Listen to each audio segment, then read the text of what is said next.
You are watching the Pan-African Daily TV with Dr. Susan Tata. The Africa we want: unity, consciousness, our culture, our spirituality, our history. One Africa for Africans worldwide. Motherlands calling its diaspora home. Join my voice. Join my team. Join my campaign. Campaign 21 hashtag 1 million subscribers on the Pan-African Daily TV YouTube. Be a volunteer. Apply now. Be the new Africa. So happy meeting Dr. Baba Buntu again after what he describes as a lengthy break between the Pan-African Daily TV and getting in touch with him. So I want to thank all of you for joining this conversation tonight, because as you can see, it's been a very long while. Most of you are going to see this face here for the first time, because he came here and the break it has been taking time for us to reconnect. So that's the reason why you would have to take your time, warm your seats, and get to know actually who Dr. Baba Buntu is, the biggest voice on the continent in South Africa, doing the work that our ancestors had called him to do, doing the job that most of us sit here also and do. So I want to welcome all of you for joining this program. If you're here for the first time, you just know what to do. We are open every Tuesdays to Saturdays, except there are interruptions like what we've been getting in the past. But as a matter of fact, everything is getting on point, as we are also very excited to announce to you our own streaming platform, the Conference in Africa, which we've been doing a lot of adjustment. We've been doing testings on it. I mean, as a matter of fact, we were even just late on this show because we were trying to dislocate the camera setup that we use on testing that stream last night. So everything is good so far. And very soon it will be not business as usual, that we're almost always interrupted, or the camera is not setting well, or there are delays, there are bufferings, because on Conference in Africa, everything from what is looking now is running so smoothly.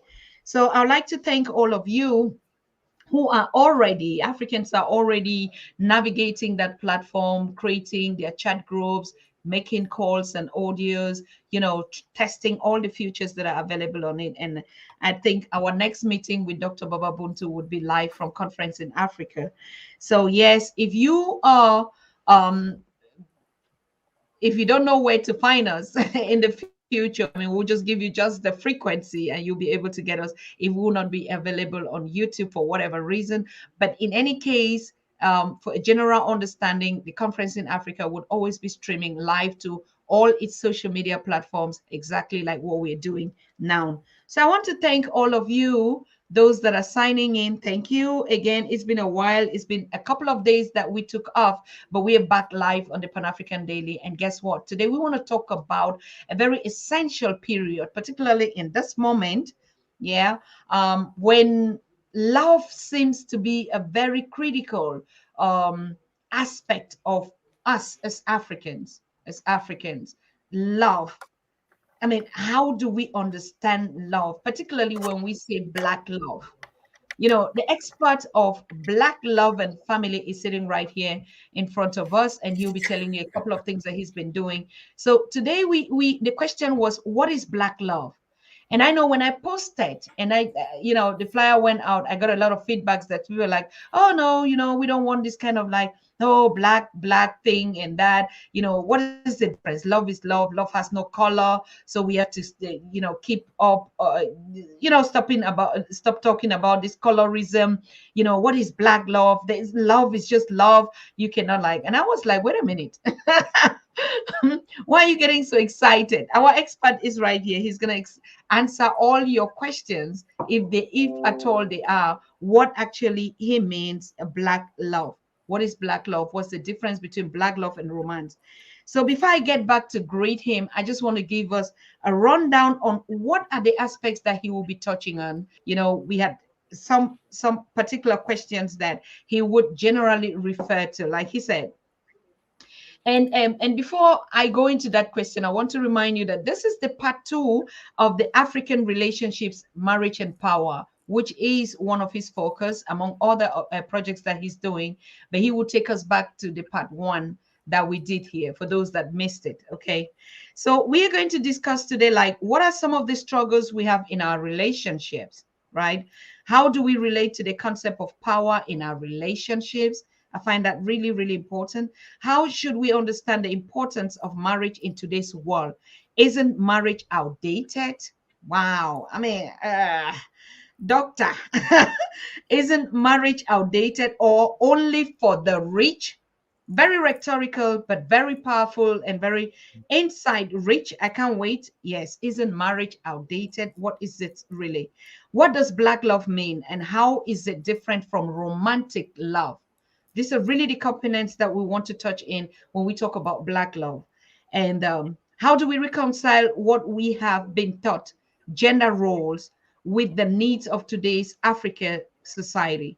How can we practice our culture meaningfully within the family? I mean, these are all, the narratives that we'll be holding a conversation on.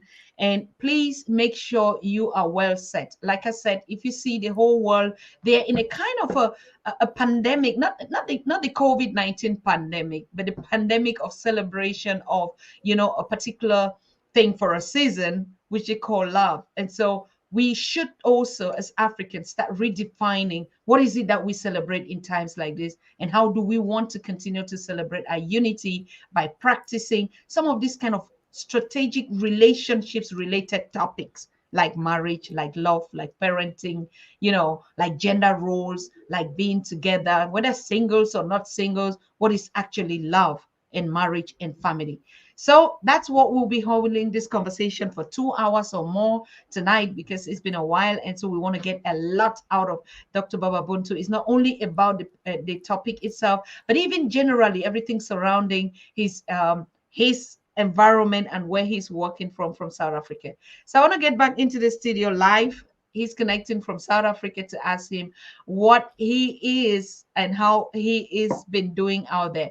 Baba Buntu, good evening to you. Good evening, good evening, good evening, our beloved Dr. Tata. We love you so much, and thank you so much for inviting me again. I'm so excited to be here. So beautiful to see you being stubborn as you are and continuing to do the work that in this world is actually so extremely challenging.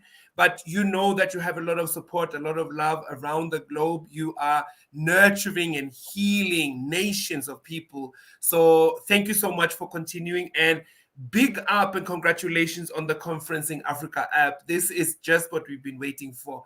We keep crying and complaining about all these things that don't work for us or accommodate us and like us. It is time we now know how to set up things for ourselves. So we should stop crying to ask everyone and everything to include us when we actually can set up our own and do it on our own. So thank you so much for leading the way on those questions. And greeting to all the listeners and viewers. I'm so excited to be in communication with everybody this evening. Wow, thank you. Thank you. Congratulations to you as well. I mean, there's been something very disturbing in of late. There's a news that came out about this Omicron or whatever, the new variant of COVID. And you know what? We've Only been whatever. breaking on Yes. it because in Germany, there was a very prominent newspaper that took it and said the virus of Africa from South Africa is with us now. And I mean, it's been cracking. What is the situation out there? I mean, concerning the pandemic generally, Mm. as the atmosphere, do we feel it? The kind of way the news is broken here, as if no South Africa is supposed to leave, or no flight. We see continents or actually cut out that flights will not be leaving South Africa. How's the atmosphere? Mm. You know, there's at least two quite strong feelings amongst people right now. And one is that a number of people are really upset about how the rest of the world created this panic about something that really was said to be detected in a few people. And the only thing that was different about this and the analysis that was stated was that this was a variant and it had a particular way of, in terms of transmission and how it could spread, that needed to be researched. That was what was said. But it kind of, the world reacted to it as if we don't close all borders and flights and everything from Southern Africa now, the whole world would just collapse.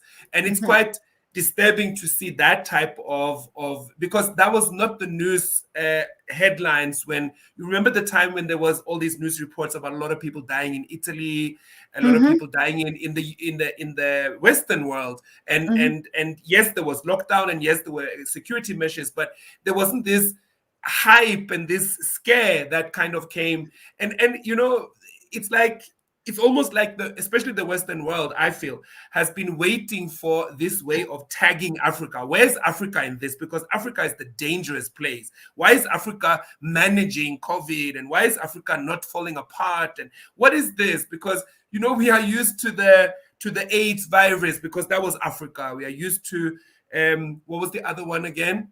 Ebola, um, Ebola. These are even stories that malaria. kind of, exactly, and these are stories that fall into a certain narrative that the world has gotten used to. That obviously Africa is very dangerous. There's no hygiene. We must guard ourselves against Africa. So this almost came, I feel, as an opportunity to follow that narrative. So a number of people here are quite upset about that. And of course, the second part is an extension of what we have seen for quite some time now, that there's there's different reports, there's different statistics, there's different information that makes you bewildered. When people, I don't know if you remember at the beginning of COVID, when people say that in 4 months 50,000 people will die, like within a country. And when you hear that 50,000 people are going to die in a couple of months, now now we need to panic now, because this is extreme. And then later on you find that no, it wasn't really 50,000 people that were going to die. And this kind of continues when you hear that this now new variant, it's going to spread 6 times faster than any other variant. It's going to take over. So I think the scientific community and media, there's something there that sits very wrongly, and where there's exaggerations and where certain information is leaked. And it seems like the only effect of it is that people just become very scared and do not know what to do, because it seems like you can wear 100 masks, you can take all kinds of shots and vaccinations, but still this life is going to be dangerous. So I think there's some ethical principles that are not really being followed when it comes to how information is being handled around viruses and sickness and security. And I think that's something we need to now get involved in and really manage for ourselves as African people. Absolute, absolute. Thank you so much for giving us that feedback, because we actually had been looking for a voice on the continent to tell us, because I mean, the best thing is you on the ground don't really feel the heat. You understand? like True, like true. like the media outside, when they put out this story, it's like wow. And it's sometimes they really do it in a kind of a malicious way, like they put a black face on it. Yeah. Like in this case, there was a very young beautiful lady and a woman and a child, looking out of the window black. So Wow. people don't even Wow. most of the time read those. Yeah. They read the headlines and they see the picture and everything is done. They don't even Mm, go into details. They don't think. They've made us right. to not think. So everything you just see, you just see black. And so when you Yeah. see Africa virus with us, and then you see a young girl and a young boy, really targeted to Mm, destroy this mm, kind of growth true. on the continent for young women. And so you just see the stigmatization, the stereotyping, and the narrative. It's always been like that. What a shame, actually, Exactly. honestly. Exactly. Yeah, it has to stop. It has to stop. But I think what I feel is the strongest lesson from this COVID uh, craziness, let me call it that, is that it's a very stark reminder for us as African people.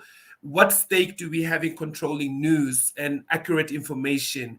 And how do we take ownership of sending caring messages to people in need and people who need to understand what's really going on, instead of just spreading fear and panic and all these things. I also feel, in addition to the two sentiments I shared, I think also a lot of our people are tired now. They're tired of being whipped into panic, tired of being told that this is what you must do now. Oh no, wait. No, you need to do this. No, wait, now you need to do this. People are tired. You know what? Whether we do A, B, or C, it seems like we are in the same predicament. We are dealing with the same problems. So maybe we just need to really deal with those problems that we have. And for us as a company and family, I think our strongest reminder is, what do we do to be self-sustainable? What are we doing to create communities and places, households and family homesteads where we are in charge of our electricity, our water supply, our food security, because we have become a very dependent people. And I want us to really take that lesson home and make sure that the next generation, because things like this will happen again in future, they should stand so much stronger when there is a new occurrence of something similar. Absolute. Thank you so much. That's why I love the conversation for today about love. You know, this is Yes, something that this is our topic. This is us, true, family, true. marriage, unity, community, our own thing. That's our focus. That's our strength. And I think that's where we really should focus on, to mend those damages, to understand that in the period where the world is really put under panic, or like as if there's an earthquake coming, what is remaining, what is lacking, what is it that we all hold on to is family. And what is family? It is love. That foundation should never be shaken, should never be broken in no other circumstances. That's the last thing. And I think that's where we come. That's where Africa scores a lot. No amount of narratives we going to hear on that. None. Exactly, I'm still exactly. seeing the media that will say, anything when it comes to family and people and relationship and connection, that any media would, say anything. No way. It's not given, it's not done. So yes, we're going to go Imagine. into a conversation, and I like to give a throwback. Like I said, this is the second time you're coming here, and you are such a very important person. I think we have two experts on this topic, you and our sister in the Caribbean also, Miss Joseph, who started the Black Love Family communication program, but also is still running her own show, and she comes once in a while. But this is your second time for being here. Can you just give a throwback on what was the topic for last time? What is it that you educated us? Just a shot so that people know, and then also you, who you are, what do you do? Then we get into the conversation proper. Thank you so much. So again, thank you so much, Dr. Tata, for the invitation, and thank you to the Pan African Daily TV. We really honor the work that you do, and you inspire us. Thank you. My name is Dr. Baba Buntu. I am executive director of a company in Johannesburg, South Africa, called Ebu Solutions. Ebu means House of Royalty, and it's a name we chose very carefully, or very intentionally, because we believe that we are a people who carry a royal legacy. So the name is not so much about that aspect of royalty that many people have experienced, as people thinking of themselves as higher and untouchable and being in charge of other people. It's not that aspect of royalty. It's more that we are custodians of very important knowledge, very important science that is about to become completely forgotten. And I'm talking about ancient indigenous African information. And we have a responsibility that we need to play actively, or take on actively in our daily operations as a people, to bring it back, to practice it, to not just have conferences and workshops, but actually practice it and embody it into our daily work. And that's what my wife, and some of our spiritual sons and daughters and extended family members work on every single day. So as I'm here as a speaker, which I'm very honored to be invited, but people shouldn't necessarily only think of me as a speaker. Speaking is one aspect of what I do, but I'd like to introduce myself more as a practitioner. That's at least what I want to hold mm, myself accountable to. I go to mm, bed every single day and or every night and think, what did I do today to really get us closer or contribute to a process that gets us closer to our collective emancipation? And if I mm, didn't do anything, or if I can't answer that question, then it's really questionable what I say in platforms like this. Talk about we must come together, we must stand united. If I don't practice it, if I don't do anything to make that reality stronger and more prevalent, then I'm just blowing hot air. And that's one thing I would not want to do. mm, So our company has a number of programs that I've mentioned before, but just to mention a little bit, we have women's programs, men's programs, youth programs, children programs, and then we have collective programs where we all come together and we relearn how to function as an African family, how to love mm, ourselves, how to know our history, how to use our history in our daily operations. Because what we really want is to solve our collective problems and to become and to reclaim our power and to become the people that we were meant to be. Because we were not meant to be the impoverished, marginalized, defeated people that in many ways we have become known as and maybe also see ourselves as. So it's really a transformation process of coming back to ourselves. So, Dr. Tata, what we spoke about in the first insert, and we have decided that we want to talk about African family. What does African family mean? And in the first insert, we spoke more about how do we build strong families and what do we do to understand what the African family is. And we spoke about one thing we said in the first insert was that when there's order within the family, it creates a powerful culture. And when there's order within mm, our culture, it creates powerful families. So it's us using our cultural wisdom and science to understand how to relate, understand how to raise our children, understand how to honor our elders, understand how to create family economies, understand how to honor our both our children, our elders, and our legacies. And I mm, know that that can be it can sound a bit aloof when we know that in many of our communities poverty is a huge issue, health related problems are uh, serious issues. How can we even talk about just relating and raising our children nicely when people can't eat and people are sick? And mhm, I'm not trying to ignore those realities, but I think I'm trying to remind us all that when we, for instance, say we have educational programs, when we have health programs, when we have leadership programs, we don't want to just emulate what other people have taught us. We want to become leaders of our homes, our communities on our terms. And that mhm, means that when we need schooling or education, when we need health programs, why are we not starting that process with understanding what is our indigenous medicine? What is our indigenous learning methods? At mhm, least start there and appreciate and maybe even check our minds. Do we even expect do we expect that indigenous African medicine is strong, or is it just cute and colorful and something we might consider when we've tried everything else? can we mm, can we choose it first? Do we think it's strong enough to be chosen first, or do we think no, it doesn't really hold water, we must stick to what other people practice?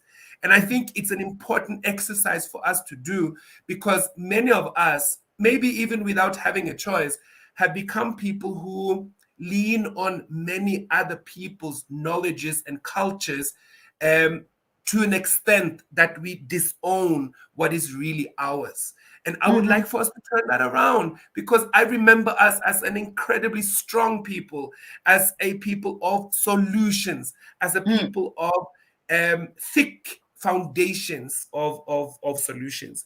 So we spoke about African familyhood, we spoke about the power of the African family, and mm, that family is something that is supposed to shape you, discipline you, and hold you accountable.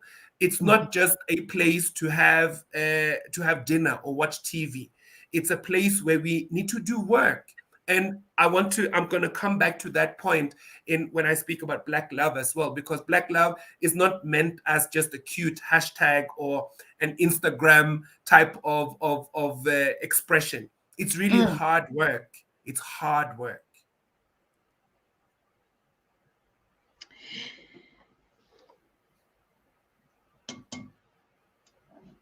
Yes. Okay, all right. I thought that you were breaking. Of course, I love that. I love that last statement that you said that, it's not just a hashtag or a cute word or something like, oh, black Mm, love is cool, or we put some black heart to it. No, it has exactly. too much work and responsibility. And I think the fundamentals, if we understand, if I know better, really, if I knew what I should have known, things Mm, maybe would have been better to rescue a lot of relationships.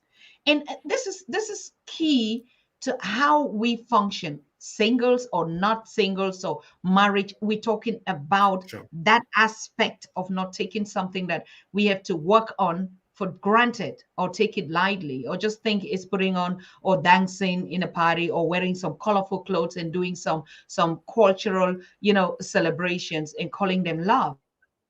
This is work and this is responsibility. Yes. So Mm, thank you, throwback. That was very okay. Black family, African family, what does it mean? So today we're gonna go into that conversation is, like you said, what is black love? Like starting even just from there. But I want to take this first question. I want us to mm. start with this first question, which you asked. Give me a minute. Let me pull back this. Nyesha, where are you with the chat?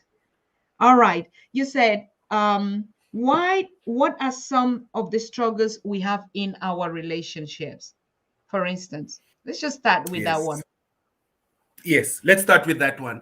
And Dr. Tata, both myself and my wife, we do a lot of counseling and healing therapeutic sessions with couples and with singles and individuals and families.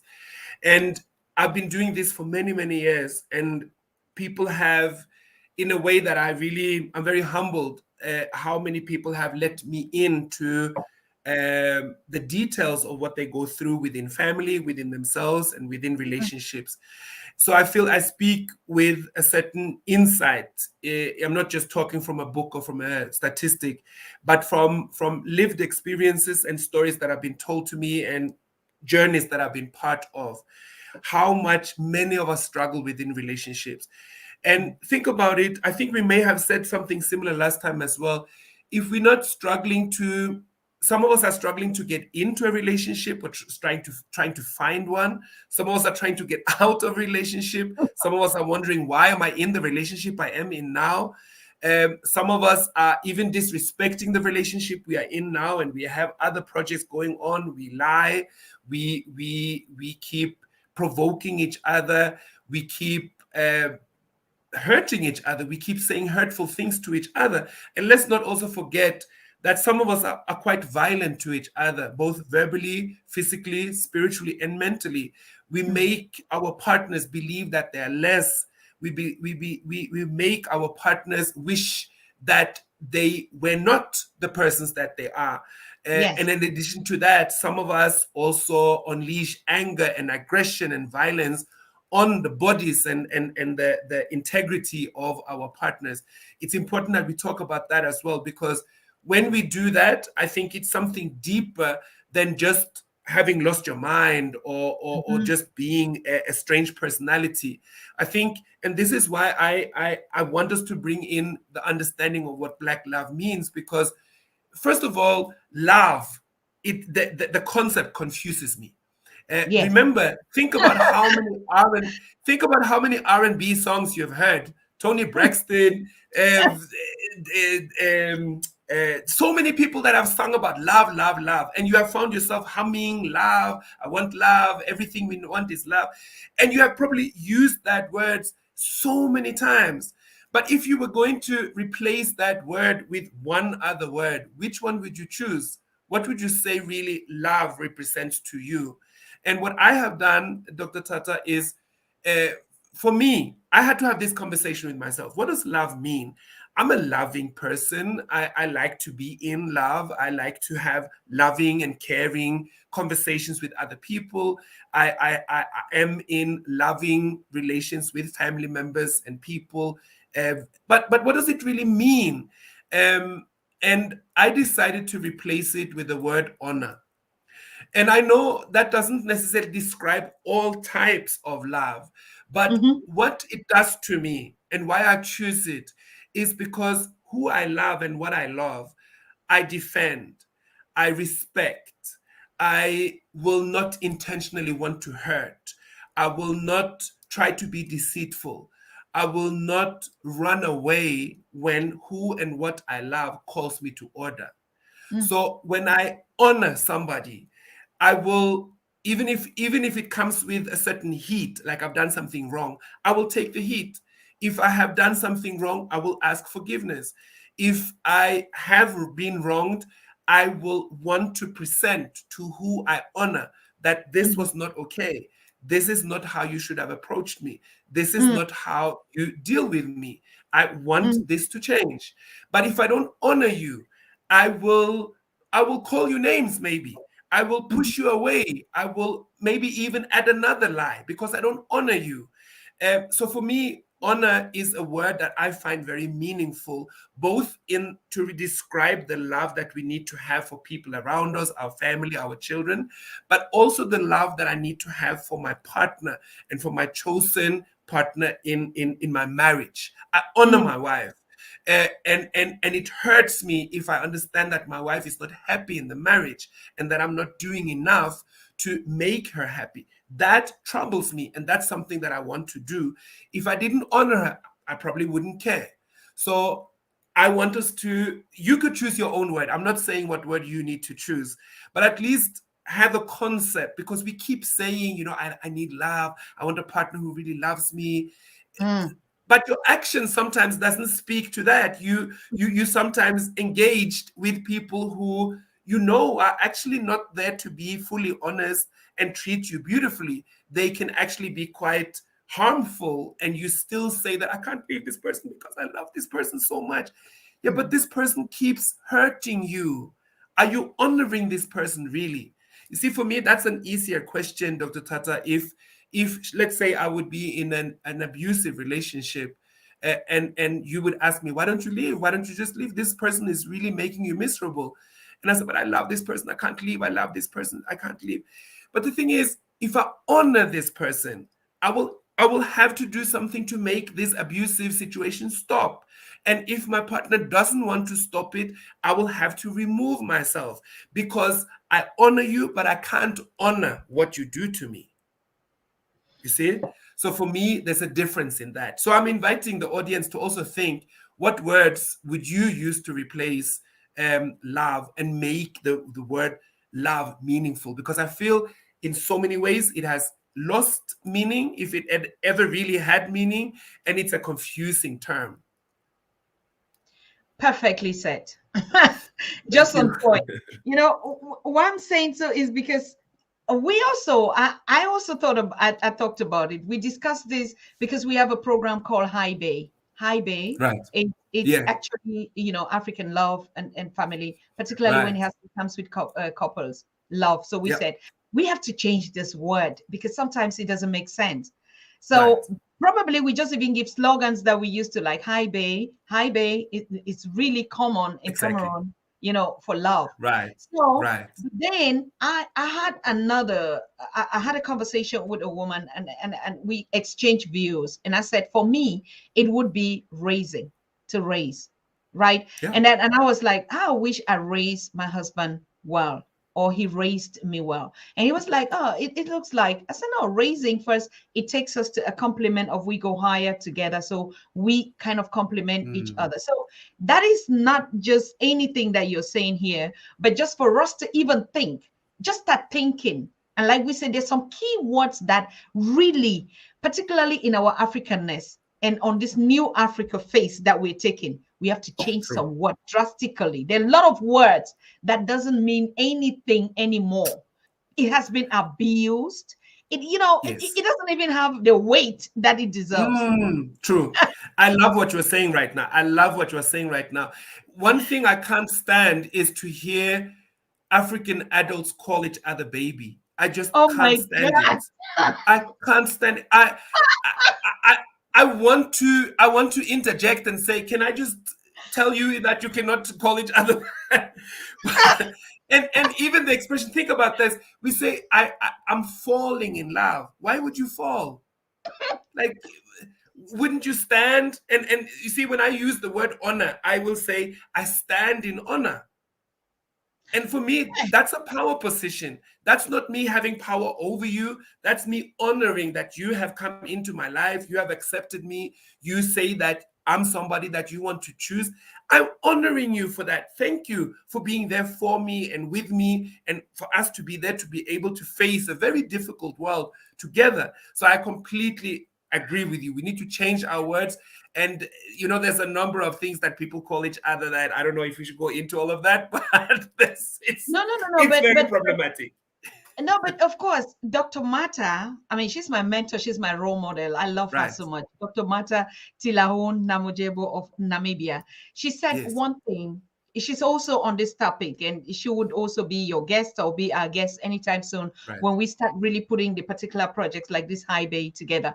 And she Yeah. said the first thing that African women, girls, ladies should stop doing is calling their Mm. husbands daddy. He said the Yay. first thing. Whoa. I mean, she was Absolutely. like, when she was Yeah. talking, she was like pulling my ear, like Right. the first Right. thing, because she's building a project for African girl child on entrepreneurship, on Sure. relationships, family, all that. Really, that Yeah. would also be a partner of a Bokusung that I can Yes. link up to. I mean, very Absolutely. influential That on would be that great. aspect. Yes. That would be And great. she was like the first thing that African women, Yeah. I mean, marriage couples should stop calling their husbands daddy. Right. Right. No, and I agree. And again, that speaks to a particular context because what that first of all, the word daddy is quite problematic in itself, but what that Yes, thank often you. means is this patriarchal figure that you need to ask permission, you Uh, need to crumble when this person comes home, you need to run into the corner, you need to quickly come out with a dish and some water because this person is like almighty and can never be wrong. But I would like to say, in addition to that, because I agree with what you said, I call my wife Mama, and I don't call her Mummy. I don't call her Mother, but I call her Mama, and I do that to call one of the titles that she carries because she is a mother. Not she's not mothering me, but she is somebody that I honor in her role as mothering children and young people around her, and she does the same to me. And I think when we understand the context of that, then it can be beautiful. But if it means what I said just before that, then it can be extremely problematic. Correct. All Yeah. right, we're going to dive right into the I would open calls because I think this is it's a conversation, but it's very challenging and provocating and also arousing a lot of think tank among us. So if you have a Mm. question that you want to direct, I'm talking to the audience, that you want to direct to Dr. Buntu, please drop it in the chat. We'll bring it up to his attention, or we can read it after for him to answer it, because this topic is very important. Remember, we are in a family conversation. And family conversation means we're going to say some things that maybe are really uncomfortable, but this is going to Absolutely. provoke how we manage these relationships, how we fuse together on a term of respect for one another without abuse. So some words automatically that we use in our relationships already give that position without us being aware. Like Dr. Baba Buntu is saying, you just say a word, I'm falling in love. Falling. What is that? So these are all things that will be coming out on our curriculum of, keywords that we have to replace and even really go to research. What does this word mean in a Pan-African context, in our own indigenous understanding? Or we just borrow these words and begin to run away and celebrate them. Just like the period that we are in now, Dr. Baba Buntu, we will not end this conversation without talking about what should we do to have a common national Yes. celebration on the continent for its people worldwide. And we have to get a period. This period, people are going around doing some kind of celebrations, in their culture. What is it that Africans should have as a unique Mm. period where we celebrate everywhere. It is an identity of the African. Costumes, like this period is Christmas, people are giving gifts. Father Christmas is going around doing that. I mean, we have to get something that is our own. So, but we'll talk about that idea Yes. later. Um, in the show. So the second question was like, how do we relate to the concept of power in our relationships? Yes.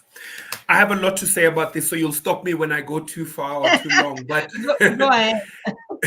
so I want to start with, why do we even bring in the concept of a color, which is black, into love? Are we saying that we insist that as black people we love differently, and we have an exclusive and different form of being in love and falling in love and rising in love and all of that? What are we trying to say?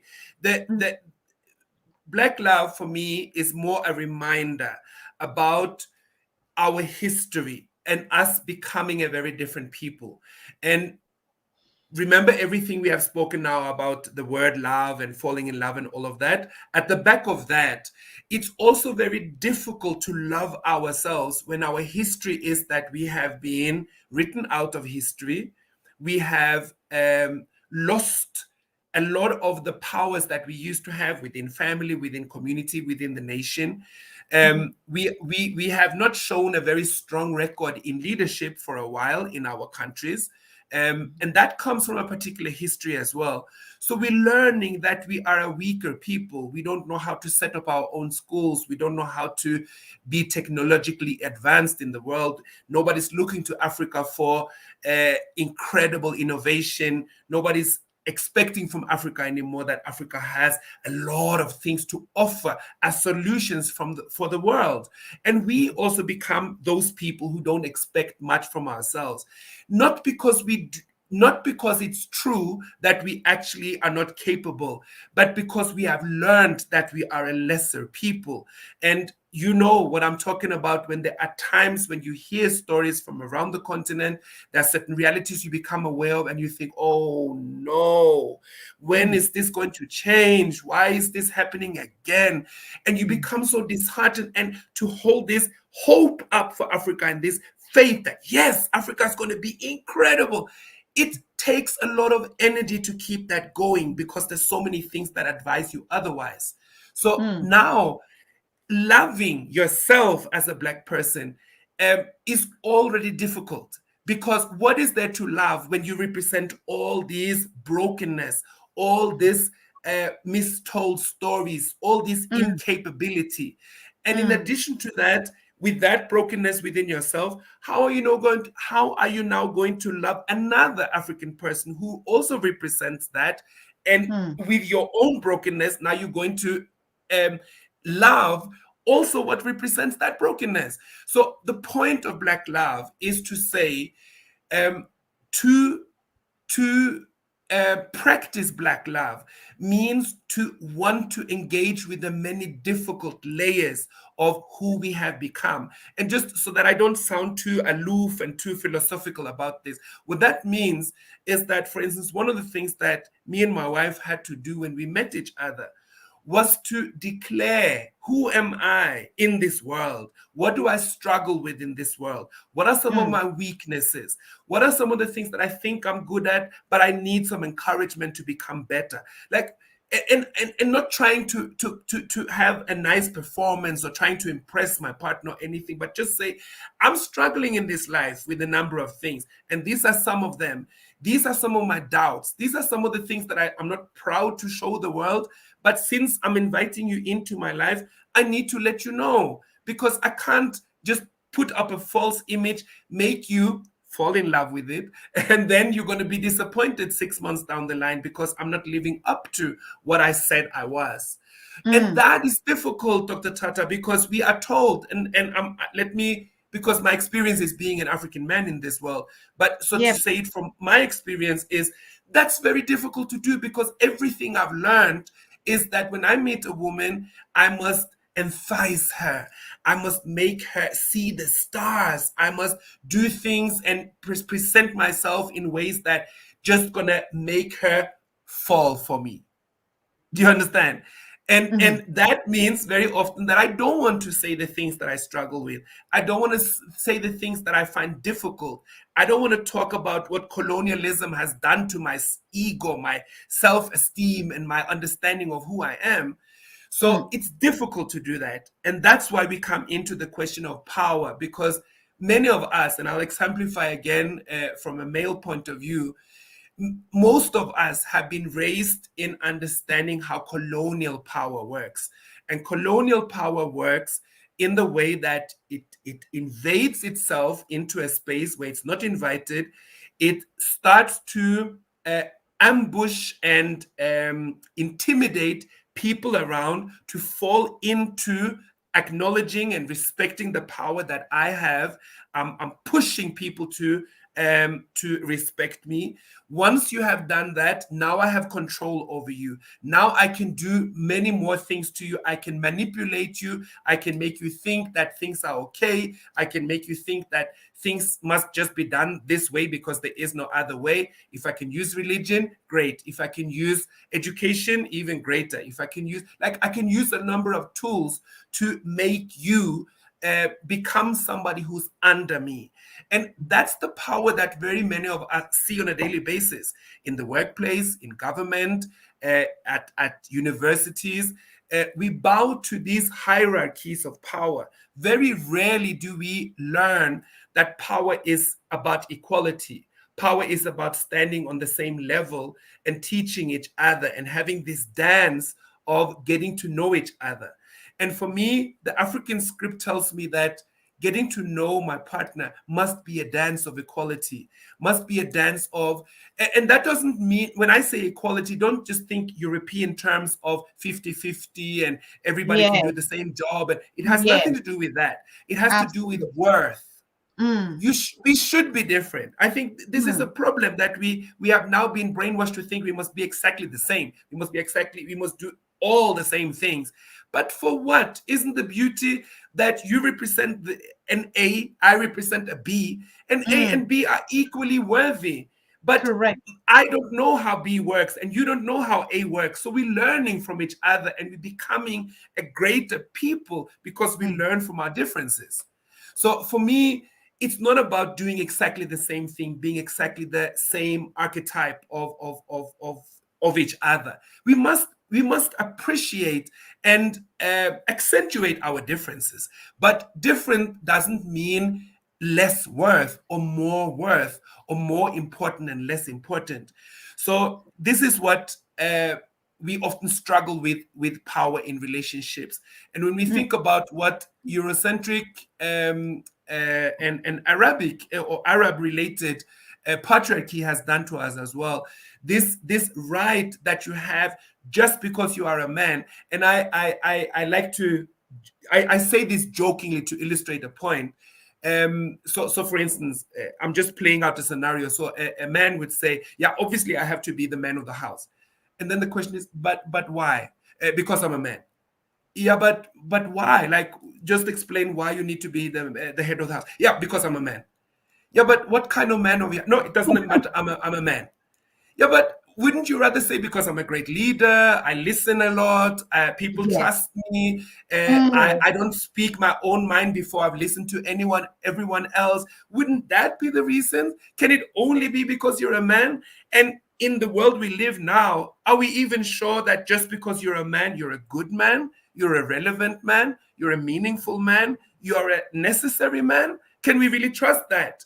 So those are the things I want us to question, because we come from an ancient culture where being a man was a very deeply rooted and guided process, to such an extent that when you met a man as a woman, you would be able to trust that, no, this is a man and I trust him. That's not the scenario we live right now. Just because somebody present themselves as a great man doesn't mean he really is one.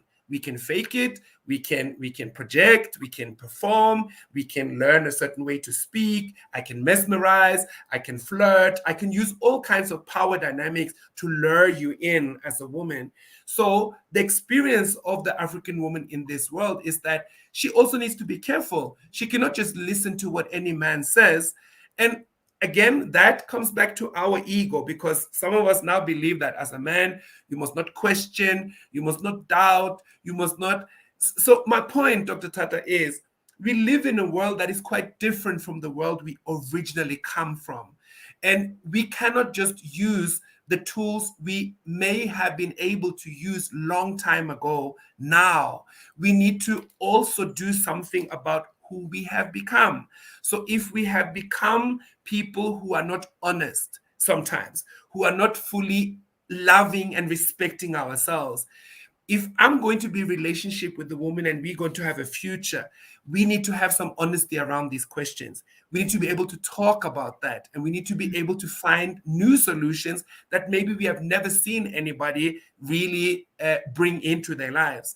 And that's my experience in my marriage as well. And this is why I talk so much about Black love, because I think I'm beginning to understand what it means.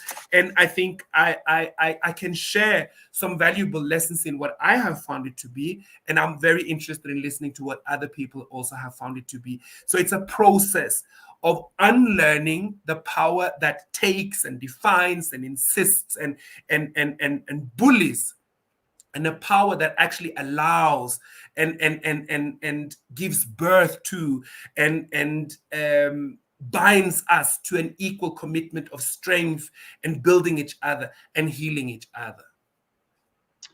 Wonderfully said. I think um to our audience, these are all webinars that we're going to be doing as from 2020 on the conference in Africa. Like, we hold these conversations. Every topic that we've been talking about here, be it relationship, marriage, couples, how we raise our children, how we educate ourselves, the knowledge of who we are. We are going to start webinars with experts and get really deeper into taking even personal questions, doing consulting services and all that, to really, get on one-on-one, answer questions like a kind of a therapy, right? Because we can converse like we're holding these conversations for almost close to 2 years on the Pan African Daily TV. People have listened, but people still have some deeper questions or personal questions that they actually would like to talk to an expert one on one. So we'll be graduating also to that level. And that's why we actually thought the conferencing app, apart from just doing live streamings and hosting meetings, is really going to be one of the big classrooms that we can have to get master experts that are world African world experts in all in every subject matter, that we can heal ourselves. All is in the name of healing. We can never build the Africa we want when we're still really broken, when all these questions are still there, when this power struggle between the gender roles. And that's also going to be another question that we'll be talking about here. And from what you said, our next topic on Tuesday, I mean, Tuesdays are going to be your days for this month before we get into the proper thing. So I just want the audience to understand that we're going to really get into serious action part with the webinars. And that one, people that are really interested, like, how do I heal? How do I mend myself? Or men or women that want to develop and ask some personal questions, you'll be getting that service done very soon on a private note. Okay. So you would have to choose if I want to register, I don't want to register, or it's interesting or not. Everything concerning us from A to Z is what we're going to be touching base with on the webinars. But coming to what you just said, particularly in that issue of I'm a head of the house, for me or for others, I look at it like even too much responsibility also on the part of the man or the boy child that has been given by a culture and a tradition. Being a head of a house is not just a walk in the park, like we said, or just using that word. It comes with a lot of expectation from the man. It comes with a lot of responsibility, some that are really so tough to handle. And so these are all things when Dr. Buntu is saying, when we say head of the house, it's not like a challenge, like a man is not supposed to be a head of the house. Why not? But like he said, do you measure the weight of it? If we would share and to say we complement each other, we honor, we value, we raise each other. So there won't even be a need who is the head, who is not the head, or what does the head actually even mean, because that's some words that come with, you can imagine. We will get into details when we get into details to defining some of the key words and some of the burden that we carry and without even knowing. And when it's too heavy, we just break down, whether a man or a woman. Good. So we'll go to the next topic or the next question. But before that, Baba Buntu, I would like you to prepare the next topic for Tuesday to be, why are some women considered strong women, and in a relationship, they go through either isolation or they are broken down? What is that power in, or what does this word a strong woman means? I've heard that 1,000 times, and I've seen a lot of categories. I've also heard people tell me, Susan, you're a strong woman. So we want to break that topic, like what is a strong woman Right. in terms of our relationships? Does a strong woman not a normal person? Doesn't she need love? Can she make mistakes? What is it that, it's kind of like scary, for a man? Oh no, he's a strong woman. And make you feel that term strong doesn't give a woman a kind of a human beingness, doesn't give a woman that is also that can break down and cry, a woman that has emotions, a woman that has love, a woman that that kind of a strong. So I'm talking in terms of this power and Yeah. relationship, that you can prepare that, and maybe we talk about that on Tuesday, because this one, All right. we've been having a lot of setbacks on it, and we've seen a lot of women that are actually, in this, stereotyped, even from other women, not just from their men. Even other women True. look at some True. class of women are like, oh, they are too strong. And that's even the reason why maybe something should happen to them. So that will be our next topic on Tuesday on African family love and parenting. So the next topic for today, you're like, how do we relate? Okay, we already did that. How should we understand the importance of marriage in today's world? Isn't marriage outdated or only for the rich? Yeah. And I think I want to borrow a few sentiments we went through in the first lecture, where we spoke about how marriage has played a very important role in traditionally in Africa, and Mm, for different reasons and in different ways. Um, I think it's important to say that in many people's experience now, marriage is not necessarily beautiful or empowering or mm, nice or something that they feel is really empowering them. That is a result of what marriage has become in many ways. mm, We have taken over, or we have been forced to take the marriage traditions of many other foreign cultures and often have forgotten our own, or we mix them in, or it becomes a bit of a strange mixed bag. But I think African marriage is so important is that it is meant to be. And I'm not saying it automatically happens. So it's also about how we intentionally go into it. But it's supposed to be a safe space for a family to govern together, to learn together, to grow together, to expand their territory.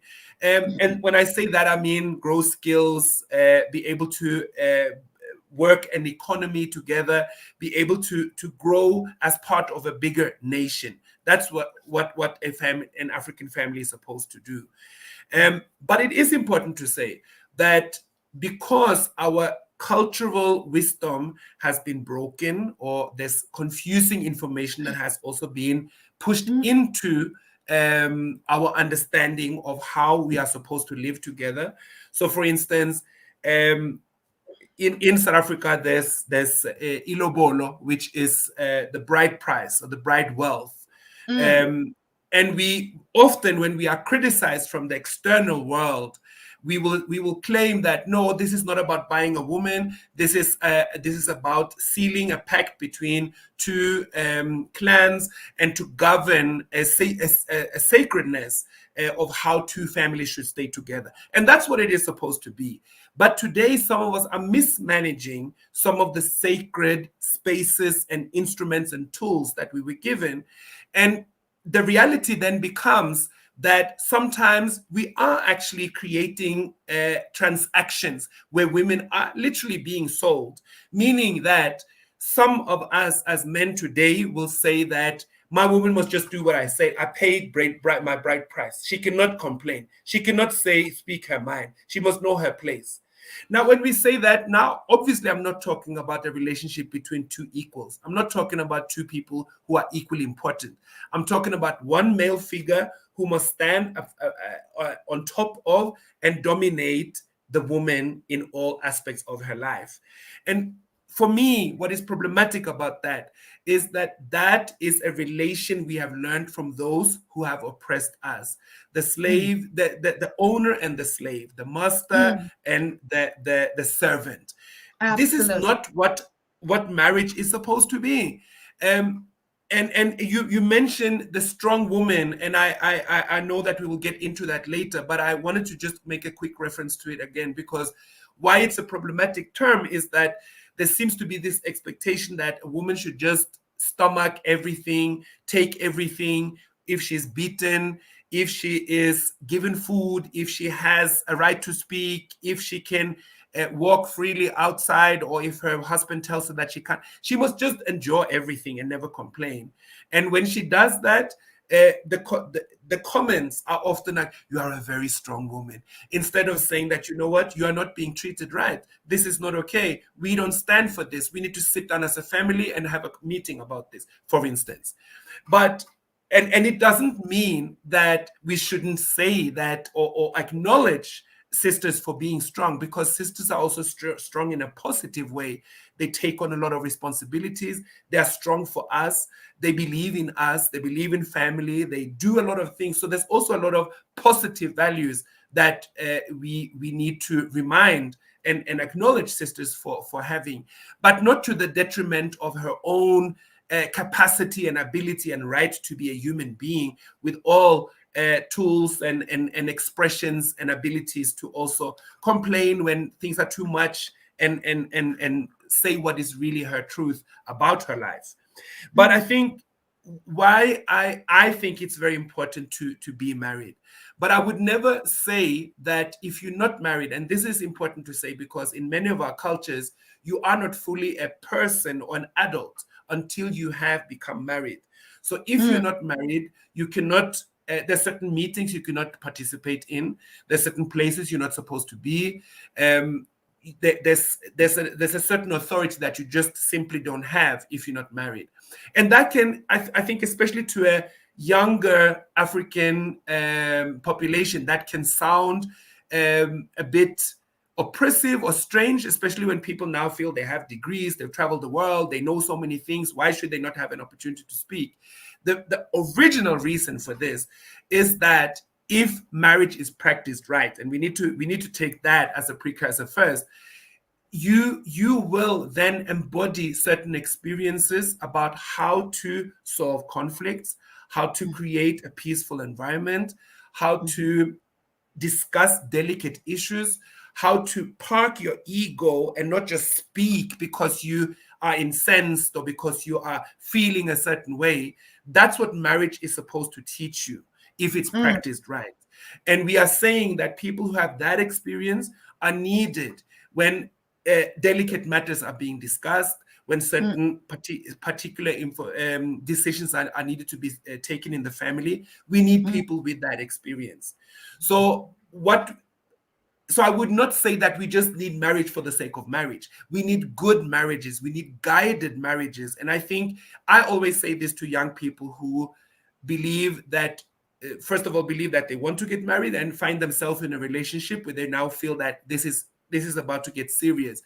I say, as African nations, we need to now also do premarital counseling, and not just in the American way, not just in the way that you can Google it on internet, but Mm. it means we need to now use our cultural tools. It means that young people need to sit with elders. The Mm. African woman need to understand what is going to be expected from her. What is it that she needs to do? What is it that she should not tolerate? Similarly, mm, for the African man, what is expected from him? mm, What is the definition of a good and meaningful man? mm, What must he do? And I'm saying it in this way, Dr. Tata, because sometimes we have allowed oppressive aspects of other people's culture to become our own. So, for mm, instance, sometimes it happens that within Southern African marriages, the woman will be taken aside and be advised by the elder women who have been married for mm, longer. And mhm, the intention of that, of course, is that they should now give her some experiences and kind of project to her what she should mm, expect and how she should carry herself in an empowering way. But this is what sometimes happens. The woman is told, if your man is outside or he travels and he doesn't come home mm, for 3 days, when he comes home, don't question him. Don't ask him where he was. Just make sure you cook a nice meal. Just make sure that you are there for him. If he loses interest in you and if you feel that he's having interest outside, make sure that you put on some sweet and nice lotions and clothes. Like mm, the problem here is that we are allowing sometimes these cultural power spaces to become quite oppressive and meaningless. And we teach thank women to be you. subservient, to sit and accept a whole lot of pain, and never really stand up to also expect to be treated as human beings. And that Mm, cannot be right, and it is not right, and it's not African. And I want us to own that because we have done it now for quite some time. And some of us have started to believe that this is bona fide African culture. It's not. mm, And in addition absolutely. to that, and I always say this, when we have allowed the male role to be very dominant and violent and unquestionable, let's say, just for argument's sake, that that was the role of the man many years ago, that's how he was. You couldn't question him, you could not provoke him, you could not, let's say for argument's sake that that was true, that's how men were treated. Now, we need to ask ourselves, is that a good setup for us right now? Is it good that African women go into relationships where with a male character that is justified to behave like that and make the woman feel very small and insecure? It's not. It's not a good cultural tool. It Mm, breaks women. It makes them less. It creates pain. It creates a space where children grow up feeling sorry for their mother. We mhm, young girls growing up and saying, all I really want in my life is to not end up like my mother. So exactly. my point of saying this is not to say Mm, that all African men behave this way and this is happening all the time, but it's Ashe. becoming too common. And I want us to fix our households.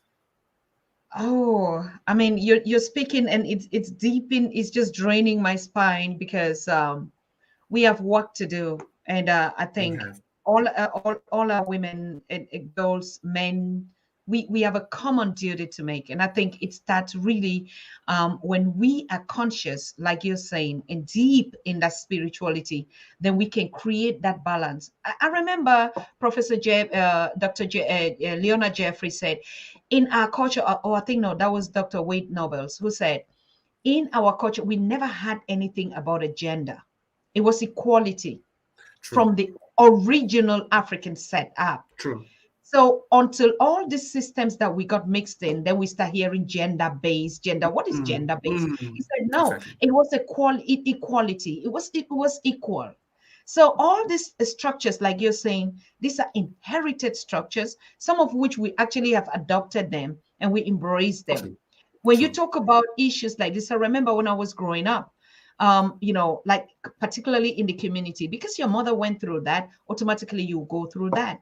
And you could see young girls or women that were really abused in their marriage. And when they run Mm, back home to their parents, I'm telling you, I witnessed a lot of cases where before she even gets into the compound, the mother, I'm saying the mother is the first person to say, just go back. I don't even mm, want to know mm, what the problem mm, is. mm, mm, I don't mm, even mm. want to know. Just go back before True. you bring this grace into this. You see, because the mother herself went through that. She went through that pain. And now she is stigmatized. So There is too much work to do, particularly in the sectors that you're saying. Counseling Yep. ourselves is the way forward, Yep. like you just said. We Mm, have never had structures even on the continent, and that's one of the biggest sectors that we want to focus on our education. Counseling in everything. There is no office in on the continent. Anyway, let me not exaggerate and say no office, but you really would rarely see structures that are open counseling for marriage, for family matters, for girls. It's just not done. It's business as usual. You get your counseling from home, and that is it.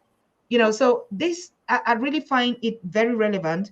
We need to start opening up these conversations and trust ourselves, to even get a marriage or a partner or a single, whatever. Every counselor true. or a mentor is very And necessary. remember, Dr. Tata, that if we, when we practice our culture in accordance with what the intentions were, the outcome should be powerful. Because, like you Yes. said, counseling maybe is an awkward thing for us now. Like, this is not what we do, and this is not an African thing. But think about what initiation was supposed to do. Think Mm, about when, as a child, some would be told that you need to go and stay with your auntie for this mm-hmm, season, or you need to go and stay mm-hmm, with another family member because there's something that you struggle to learn, or there's a certain stubbornness that you need to get out of your system, and this mm, family member will be better at creating the environment that you need. That's counseling and guiding and shaping the purpose of a young human being. And mm, if you think about it, many of us do not have access to that as the continent is today. Many young people, and I think I'm very concerned about young people. I spend a lot of time with young people and working with young people, mentoring young people. And many young people are telling us as adults that I have no one to talk to. I have no one that I yes. can ask advice from. I don't know. And I say this to young couples: who is your favorite couple? Who is your couple that you think, oh, this is the couple that I would love to have a similar marriage to? And people say, I know maybe one, maybe two, I'm not sure. So it also means that the things we want in our relationship, we may not have seen a lot of practices that Mm-hmm, are close to what we want for ourselves. mm, And mm, I would really wish, and I'm not saying that just because you marry later in life, everything is sorted, but I would wish that we don't rush into relationships at a very young age, since we now are so out of tune with our customs and our realities, and giving birth to babies at a younger age and things like that. I think it's important that we, and this is the role of elders. I'm not trying to now shout at young people. My when we see young people misbehaving or doing things that are not meaningful to the rest of society, I want us to take a good look at ourselves as elders. Who lost these young people? Who afforded for them to walk around and not be guided? Who afforded to let them just live their lives and not sit down with them and make them feel valuable and belonging, and that they would want to shape up their acts because they feel they are part of a community? That's something we need to own as communities. We have done a lot of horrible things to young people, and we continue to do that. Young people have a hard life on this continent, hard life. it's And we true. need to take ownership of changing that. We can't just shout at young people and saying, you are ridiculous, you are disrespectful, you are. Yeah, that might be true, but something happened for young people also to get to that stage. Absolutely, that's correct. Like a brother has been reaching us, I mean, in the past, and really like, please, we need mentors. We need mothers Yes, who are conscious out of love and true. concern to teach about motherhood, and how, even just to teach on how we can treat our wives, or wives how they can treat their husbands. And we Mm, see these services are really kind of like lacking. But I want to say, yes, we do recognize the fact that mentoring is a part of our culture. And I want to give a shout out to Professor Pielo Lumumba, who reached out to me last month and said, Dr. Susan, there is a young woman I would like you to mentor. She's the youngest mayor on the continent of mm, Africa.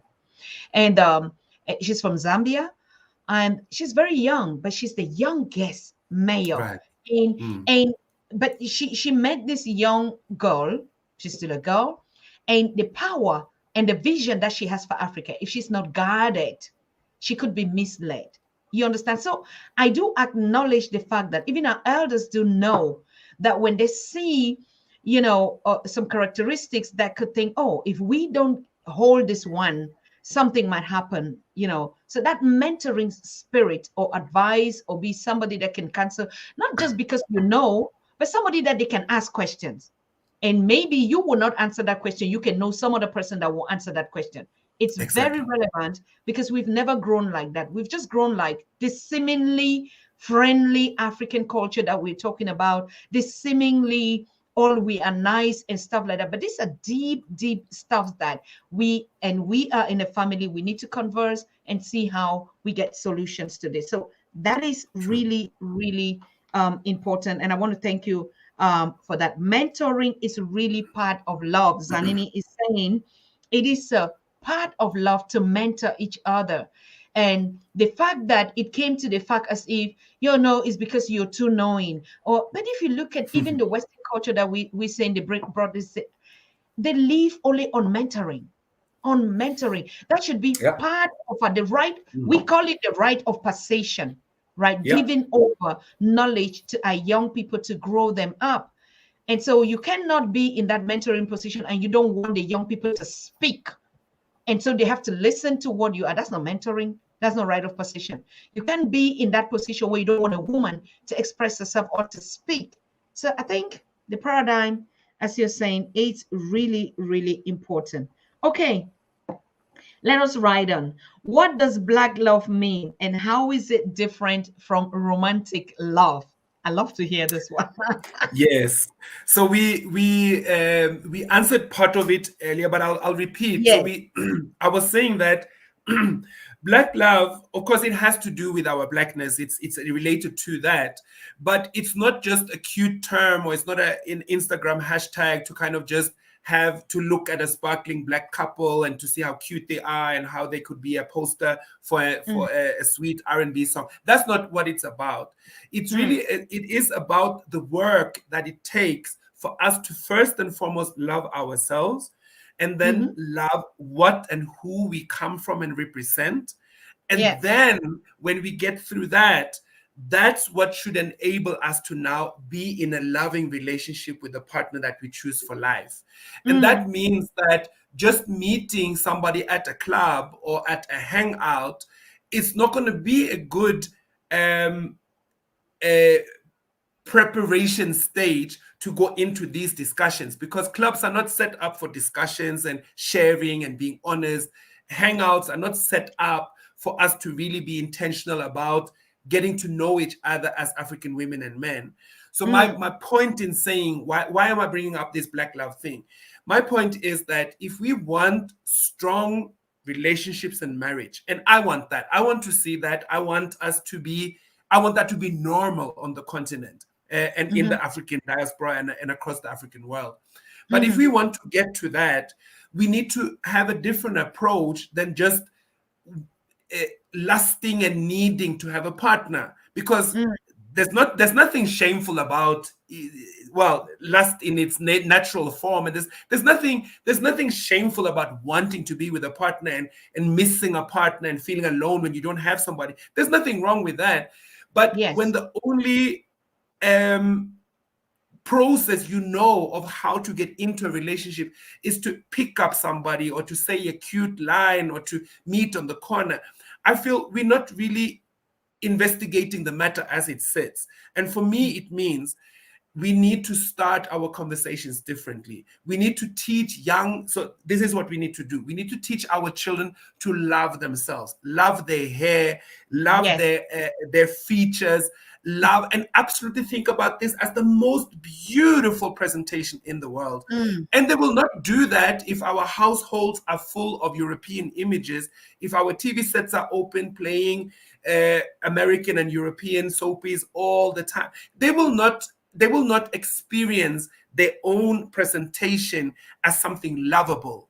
And that's even before they've gotten into awkward teenagehood and going through all the different changes that happens at that time. And at mhm, that time, we need to now engage with young people. And you mentioned rites of passage, very important subject, very important subject. Unfortunately, Dr. Susan, we have lost a number of our rites of passage traditions. They have become something that some of our community members feel is is shameful, is backward. Mm-hmm. It's something that we should never do. Um, and I want us to revive them, but to revive them in the same, sorry, revive them in the way that it's not just about us doing it the way it was done 200, Mm-hmm. 500, 1,000 years ago. It for us to understand how they were done in the past, but also bring them up to speed with some of the challenges that young people are having right now.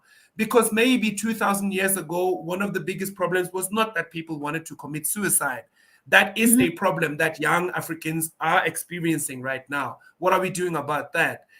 How can we use rites of passage as a way of anchoring young people into wanting to live, feeling they belong, validating their importance in their life, and shaping themselves as somebody who is belonging, and start that loving of self and that acceptance of self. That is very, very important, and it's something we need to do intentionally. No parent can take for granted and say, well, I'm sure my child love themselves, I can't sit there and teach them. You have to teach them.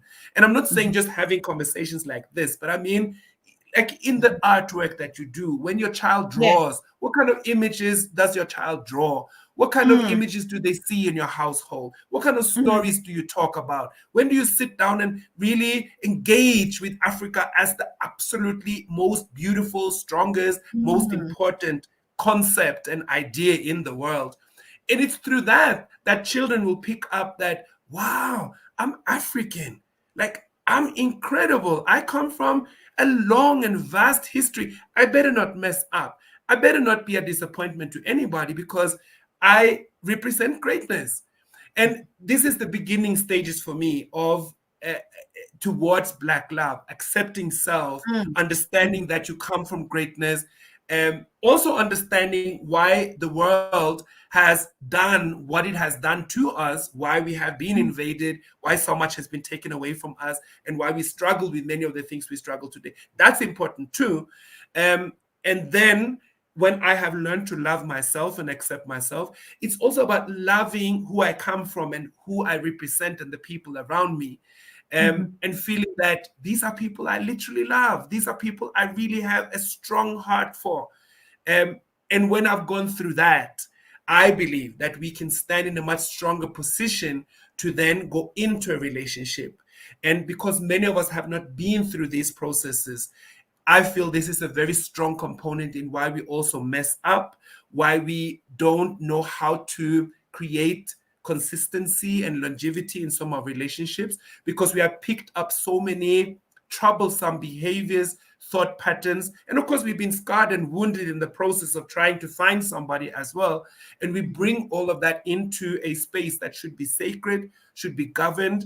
We should be walking with care and with an intention, like I said before, healing each other. And not, Dr. Susan, it can sound so easy to say, it sounds beautiful to say, as an African man and a woman, we must come together and heal each other.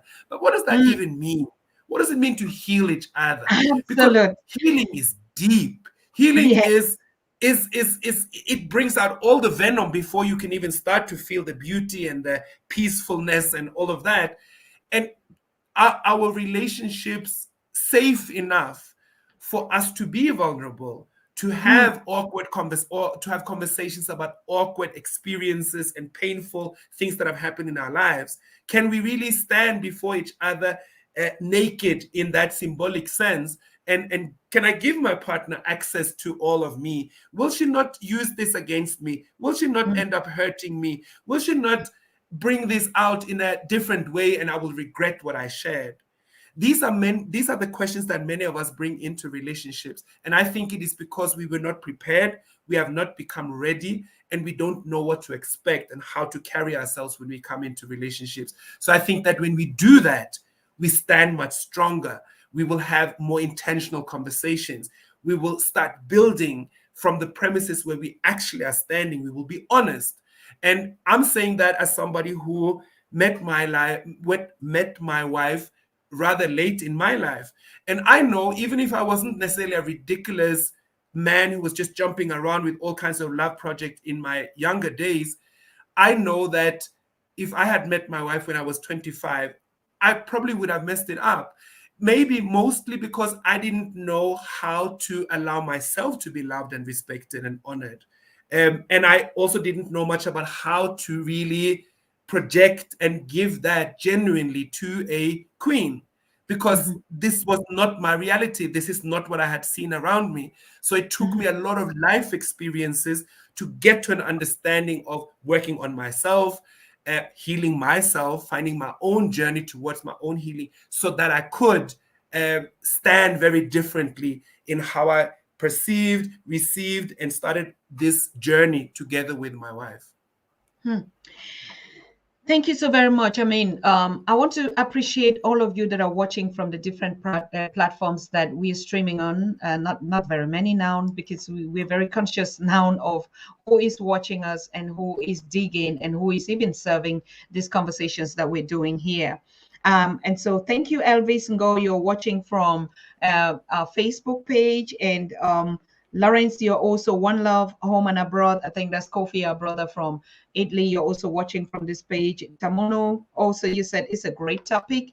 I want to appreciate all of you that are watching from all these platforms, and on YouTube, many, many, many, as we can see. Yeah, the topic is love. What would it take us to actually unite and connect? And these are also some of the aspects that are very, very challenging when it comes to our unity. If the family doesn't stick together, how do we even function to build a whole continent when we can build a home? Those are all the questions and the challenges that we want to answer, we want to respond to. It is not a debate on what is right or what is wrong. It is a research. All what we do here is a research, hold conversations, and think out of the box. How could it be like this? How could it function if we think this way? So it's a collective of a think tank, what we say critical thinking, right? Or thoughtful leadership. What we call thoughtful leadership doesn't mean leading a lot of people, but you're just thinking in that kind of, nobleness. So if this happens like this, why? Because we are broken. I mean, men abuse women so much, but of course, women also do abuse men so much. So it's always one against the other, and it's systematically also designed that way. That's why you see a lot of divorce cases and lawyers make chunks of money from it. And you ask yourself, how does it even become that something that you freely love each other, and at the end of each person has to go it way, it has to take a whole process. How did it even come that documents would be signed to unite people to love? How did it even come that, oh, they have to use symbols like wear a ring or go and stand and swear an oath to love someone? It's funny. Where all these institutions, all these systems came up into existence because of the abuse, because of the thought processes that already foresaw that human beings could not be reliable, might not be actually what they represent that they are. And so they say something today and they mean something tomorrow. But of course, it is a process in our growth, in our nature as people. And that's why we are at the moment of truth. Everything that we're saying, the decade that we're in now is a decade of truth. Anything that you had planted on lies in every format, or maybe let's just even ignorance, it's just going to uncover itself without you even knowing what happened. Or some of the things that we also did, like mistakes, are going to really come back in another format. It doesn't matter how challenging these things are. That's why it's very important that we sit here and talk about these things, looking at the different variations, just like the virus is coming in different variations, as we all know. It is the same thing with our relationships as well. It's the same thing with our families, and to build a strong family. And I think the biggest thing that the systems could not have done to an African that they have struggled to do is to break our family unit. Because us, we know it is a family. If you look at our symbols, the family tree, where the roots, if they uproot it, then there are no branches and everything collapses. So that is one of the essence of our unity, our love, our family, our development, our everything. There can be no business together when we don't trust each other, when we don't love each other. There can be no form of development when I don't know that I can walk with you, you trust me, and I walk with you. So it's not just only marriage between a man and a woman that come together, then we'll have to raise a family. Of course, that's the fundamental. But what about marriages in business? It's all a marriage. If you enter into a contract to do anything that would require trust, it's already marriage. I mean, from that term that they're talking about, this is what we're talking here. We're talking about Black love. How do we Africans perceive? What are some of the things that actually break us down that we could be correcting, that we should be learning from it? And I think it's very, very important that we go on these conversations. So we are almost getting done with the questions, but there's still some very interesting ones here, Dr. Bababuntu. Mhm. There's this one. How do we reconcile what we have been taught about gender roles and the need of today's African society? I think we also answered part of that, but I would just match it up with the last one. How can we practice our culture meaningfully within the family? So you can buckle that up. Yes. Yes. Thank you so much. And maybe just before I get into that, over the years, because like I said, for me, Black love is not a hashtag or just something to talk about, it's something to practice. And this is how I have defined it. Black love is a revolutionary commitment to exercise practical healing, empowerment, and transformation in every aspect of our collective African experience, Mhm, despite of, in opposition to, and away from the systemic exclusion and oppression of African humanity. The mhm, outcome of this commitment produces and maintains Black power. And what I mean by that is that a union of African people, and marriage is an example of a union between two or more people who decide to raise families and be in charge of a family together. But it could also be other ways. There could be family relations, it could be friendships, it could be different ways. Black love is not just about the family love or the husband and wife love, is also a broader sense of love.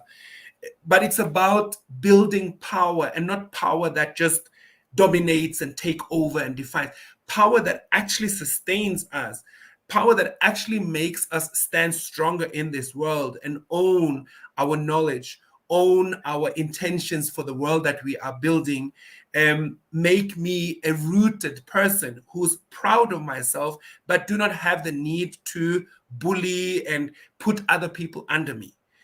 mhm, That's what Black love is supposed to facilitate. So I hope people just get an understanding of where I'm going with that term.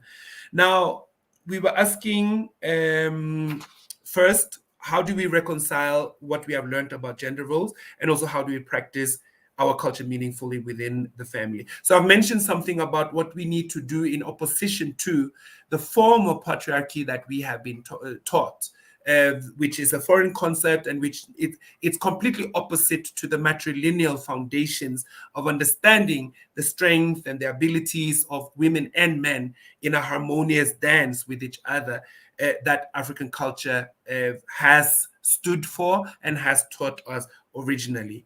So I think we need to right now, and I'm saying this because I'm part of many platforms where we invite African men into dialogues and into reflections and into transformative work.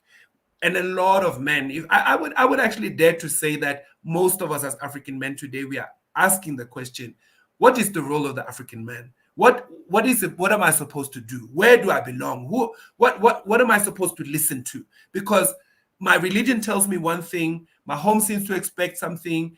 If I engage myself in cultural scripts and cultural norms, there's another expectation. What am I supposed to listen to? And I want to say, um, before we rush to narrow definition that an African man must do one, two, and three, before we do that, I want us to ask questions. And I know some people are very uncomfortable with that because they will say, "But we can't just sit here and ask questions. Like we have stuff to do. We need to find out what this is. We can't just sit and ask questions." But we need to sit and ask questions because we are a people who come from hundreds of years of being uprooted from what we are actually supposed to be anchored in. And that means we need to start with the questioning. We need to start to say, maybe my religion doesn't have a perfect script. Maybe I haven't been told the things that I was supposed to know. Maybe I think of myself as a fully African person or man or woman, but I must also admit there's a number of things I don't have access to. I don't know where to find. I'm not sure if what is the valid uh, leaf of knowledge or the branch of knowledge that I'm supposed to know. And that can be bewildering when we ask questions and we don't always know the answer. But that for me also um, says something to the courage that we need to have, because we need to go into a territory where we don't have easy answers, where we won't find what we're looking for instantly. And that's a courage we need to be able to have if we want to transform, if we want to get back to a sense of strength and power that truly represents us and is sustainable for the future that we are building together. So for Mm, me, it's about questioning. And what that means in a relationship is to have that conversation as a couple. As a man, sometimes I feel insecure because of what? Sometimes I don't know how to deal with what you say when you tell me this. As a woman, these are some of the things that I've been told, but I'm not sure if I agree with, for instance. And so one thing that I really want to say, especially to young African couples out there, please learn the difference between communicating and having meta communication. So, communicating is what we often do, but sometimes do wrongly when we get into these arguments. Why don't you say you love me? Yeah, but I can't just walk around. Oh, so you're ashamed of me? No, I didn't say that. But yeah, but you seem to like. Now we are just fighting. There's nobody's learning anything. But if one of us can say, can we just have a conversation about what often goes wrong in how we talk? So you sometimes ask me, do I love you? And the reason I don't know what to say is because I'm not sure what your question really means. Are you saying that I don't make you feel like you are lovable? Are you saying that I don't uh, practice or I don't behave in a way that make you think that I really have chosen you? Because if that is the question, maybe then I can find some answers. Maybe then I can say that maybe I'm taking certain things for granted and I shouldn't. And maybe I'm thinking because I always drive you to work or I always uh, take walks with you on Sundays, and I'm thinking that that is an affirmation that you would know that I really respect and honor you. But maybe I also need to learn to talk more. Maybe I need to learn to also share more, for instance. So, meta talking is to talk about how we talk. And we often talk in ways that um, make us stray away from the real issue that we need to discuss, um, and in ways that often make other problems pop up, and our arguments become so difficult that we wish that we don't even have to have any arguments, and we may now just jump over the problematic issues. We sideline them and we push them under the carpet, and we don't really want to talk about them. And then it will go wrong, because when you keep certain things in and uh, you cannot talk your truth and you cannot be honest about how you feel and what you think, things go wrong. So I would like for us to learn more about how to communicate, because in my experience, this is where many of us go wrong. And maybe there I am at the core of the last question: how do we practice culture meaningfully within our family? I think one thing that I really wish for, especially young couple, is access to older uh, people, and they don't necessarily have to be married, but it would be great at least if they have the experience of long relationships, so that they can share from an experience, and maybe even be an older couple that can take a younger couple under their wings, and not just having talks, but also Dr. Susan, one thing we do with Ebukosini, remember Ebukosini means the royal house. So myself and my wife, we open our house to a number of young people. I've spoken about the programs we do in the projects, but I wanted to talk now about the family life we have, because for me, as I said in the beginning, uh, I would be a fraud if I didn't practice on a daily basis the things that I talk very passionately about on platforms such as this. So me and my wife, we are not a perfect couple. It's not like we can handle everything and everything is completely perfect at all. But we live with an intention to do the best that we can, and we want young people to have access to a home where we live by African principles, where what we do, how we engage, the activities we engage in, have a strong African ethos and purpose. And because many young people may not have had access to a home that is based on those values very intentionally, we want to give those who are interested in that access. So people come and spend the weekend with us. Some come and stay with us for a while. Some become sons and daughters of the house. And this is a way for us to use African culture, because African culture allows you to take people in as family members, even if they're not in your bloodline. And I think more than maybe any other time, it's so important to exercise these things right now. Like I said earlier, there are a number of young people who have very vital questions that they want to ask, but don't know where to ask them. We have a home where many young people tell us that I feel comfortable here. I feel I can be myself. I can ask any questions. You give me guidance, and you're not trying to make me another version of you. You allow me to be me, but you advise me on my path and me walking towards my purpose. For me, that's an example of living a very practical African cultural life. It's an example of that. And I know that not everyone wants to live their life that way. Some people want to have a smaller household or do not really want to live as an extended family. But I think for me, it is important to understand that the African self is a collective self. So when we become very small units, and when my obsession is that I must be alone with my partner all the time, and why are people coming here to share food with us? And if that becomes my thinking pattern, already I feel there's something wrong with my Africanness, because it doesn't mean that you always spend time with hundreds of people, but that should be a normal experience, that people come into your household, they're part of your household, you live around and with and for people.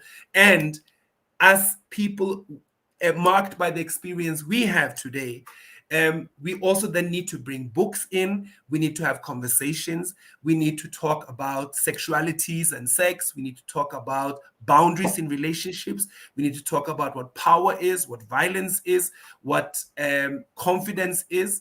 And that's one thing we have learned to just presence as very normal conversations and practices within the African home. So I would just want to encourage people out there as well, especially those who are older. And I'm not going to give an age, because it's also about how you feel that you have something that you can offer and include younger people in. It is very important that we offer and provide spaces for young people to feel comfortable, feel that they belong, feeling that they can walk a journey and have their independence and their aspirations, but that also somebody's holding their hand and giving them the affirmation that they need. I think African family is supposed to give you that affirmation, validation, making you know that you are somebody exceptionally great, and we are here for you. We expect incredibly great things from you, and that is our love for you. We will never take our eyes away from you. You should never feel alone or unuseful or lost in this world. That's what I would love for us to give to young people. Wonderful. Beautiful. It is the way it is. I mean, I grew up differently. And I know most of you, if you're watching from the diaspora, it's a little bit not really acting up, because I mean, remember, Dr. Baba Buntu is on the continent, and we're talking about some realities that are very, very real out there, even though there's a combination of it. You know, it seems like no matter what we do, we would never go away from this. I don't know, from I don't know to what to call it, westernization or something like this. Because my mom told me, I don't even know why you people are struggling with things that we solved long time ago. I don't know what, when we went into marriage and marriage became a family, doesn't mean you will not have differences or challenges. When we went into a marriage, it was like they just throw you into water. You have to learn to swim. But in that relationship, you could see that they grew up to know each other as a brother and a sister. Now, if you say that in the Western world, it's going to be thunder coming down right now, what I just said. How can you become a brother and a sister? But I think that is the essential of it. The moment I know you, I love you, we become familiar. It's just a part that is not, it's something, it cannot broke it. It can't. When we see more our relationships like that. On the other side, we know, okay, like we're talking about counseling or something like that. Oh no, come on, real. We do counseling, but I can tell you, African mothers that we are, no, there's some boundaries you can cross. And I think even that part of discipline should not be taken out of our mentoring or our culture.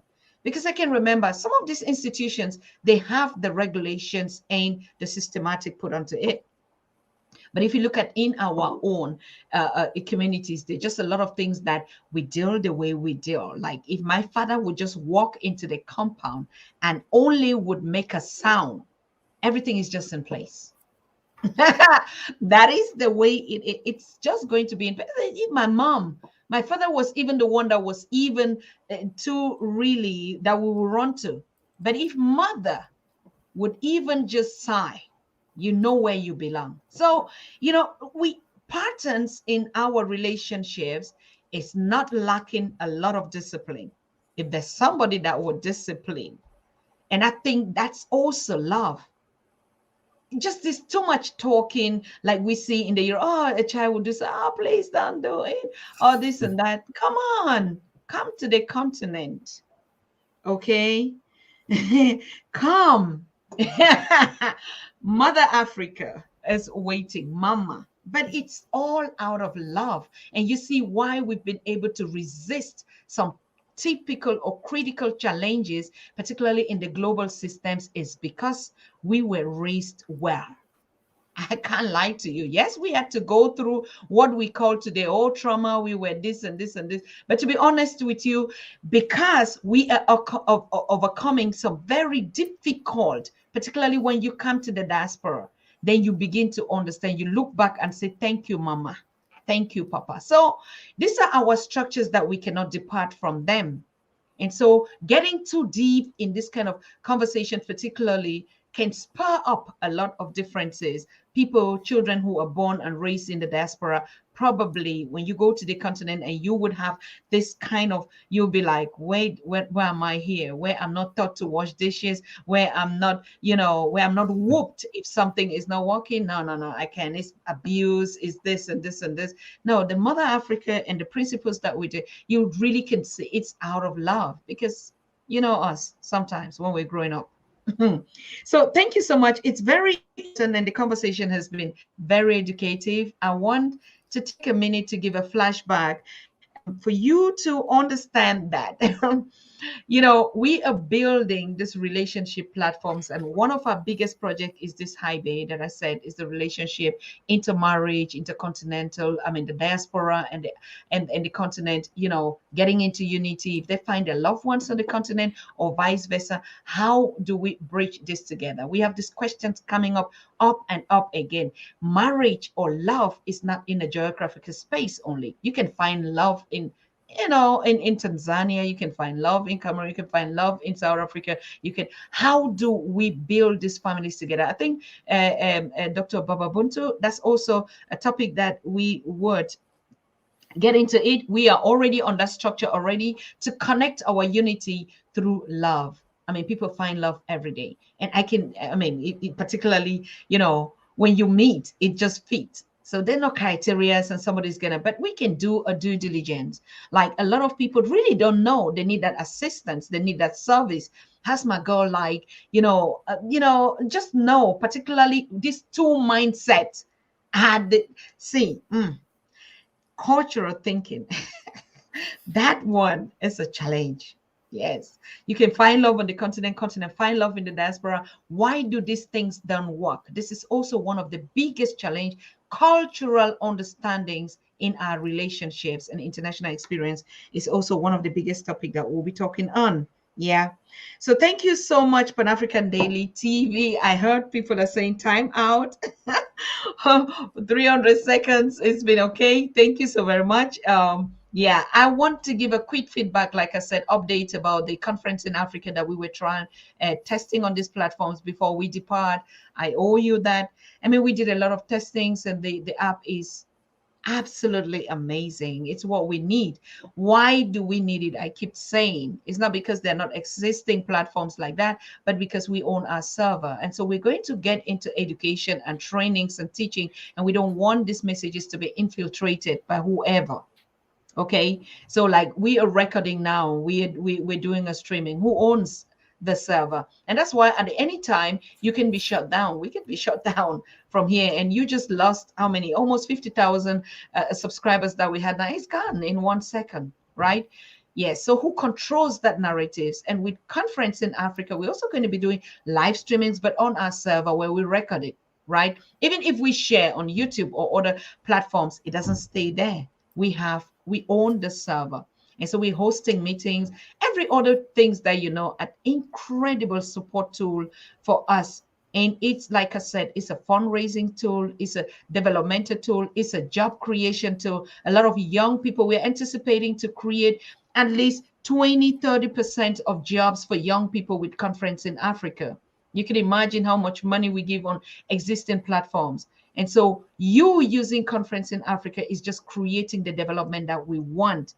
And I think this resonates with Black love. Black love in terms of business profession means support what we bring on the table, support Black owned businesses. I saw a video, I'm still going to research that, I think in America, where a whole Black Wall Street has been put on. I mean, it's amazing. You could see the brands. I mean, I'm still, I'm trying to get a correspondent to go into that Black Wall Street. It is happening right now, brothers and sisters. It is already done. I mean, it was just a trailer, a short trailer, and I'm still trying to get hands on it. It is already happening. And imagine we would have it on the continent and everywhere. For me, yes, not just family love, but that's the first key component of Black love. Us owning our own things, supporting our own platforms, supporting our own technology, supporting our own creation. But for conferencing Africa, it's going to take a little bit while before, because we're waiting the Apple users, for Apple to grant us access to that app. And because it's a competitor, it's really going to be challenging to compete with that app, because we have every other things that other platforms have in combination in one, and the prices are unbeatable. Because we're not selling something, it is for the development of Africans. So you become a member of the Africa We Want Global automatically. Membership is free. Like I said, signing is free, but you have to own a plan. You have to own a support plan, which when you use it, it's not like begging, like we say, oh, support me. No. This time you're going to donate and you get something in return. And that's the spirit of Ubuntu. If I win, you win. If I am, you have to be. And that's the culture of non-exploitation, be it in our relationship, be it in our business, be it in everything that we do. I win, you win. It's not just me winning. So that's why you see for some time we stopped even the donations of the Pan-African Daily, because we wanted something, not to lose face. Of course, we do appreciate when you contribute, you support us. Thank you so much for this. But really, what we're going to do now is you support, you get something. That's how we are. That's our nature as Africans. There's never been something, even an African, it, Dr. Baba Buntu, you can testify to it. That's why this narrative about a poor continent and this and that is just a fallacy. It's just somebody trying to, put that game. Go on the continent and see how doors are open, like you said, and see how we support each other. And with unconsciously, it is natural. It is just in us. So sometimes I think when we even begin to repeat it and say, oh, we Africans have to support Black business or things, some people don't even get it. Some Africans, particularly on the continent, because it's a natural thing to do.